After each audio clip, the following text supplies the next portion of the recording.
L-esperjenza ta' anzjan li llum għandu 62 sena hija waħda minn ħafna ta' dawk li fi 3 snin li għaddew ingidmu meta investew flushom fil-Lavallet Multi Management Property Fund. Dan ir-raġel li tkellem magħna iżda prefera li ma jiġix identifikat għatta 12-il sena jaħdem fuq il-baħar u 30 sena jaħdem fil-kostruzzjoni.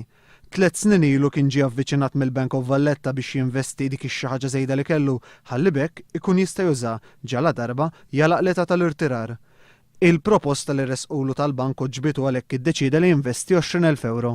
L-investimenti saru f'żewġ pagamenti separati u fiż-żewġ okkażjonijiet intalab jiffirma kuntratti li ftit li xejn kien jaf x'fihom għaliex kemm hu u anke l-mara tiegħu ma jafux jaqraw.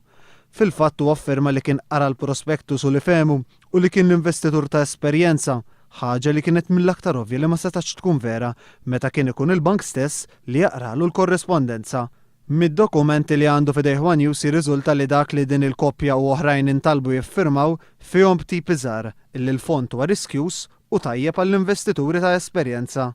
Illum dak l-investiment li għamel dan il-pensjonant jiswa biss 4,000 euro li jfisser illi f'temp ta' ftit snin telef ma' 16,000 euro. L-istorja ta' dan il-persuna u ħafna aktar waslet biex illum l-investituri permezz tal-konsulenti finanzjarji Finco Treasury Management Limited talbu li l-MFSA tippubblika r-rapport ta' investigazzjoni li għamlet.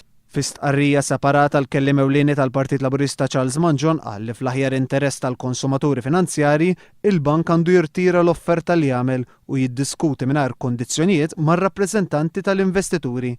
Dan fl-istess kien li l-MFSA taqdil ir-rwol tagħha fl-investigazzjonijiet li għadbaq xi jsiru fir-rigward ta' mis-selling u allegat fidem il-fond b'użu ta' informazzjoni mhux fid-dominju pubbliku u li saret fuq valutazzjoni ta' kull sem żbaljat illi kkaġuna lil fond telf ta' madwar 12 miljun euro.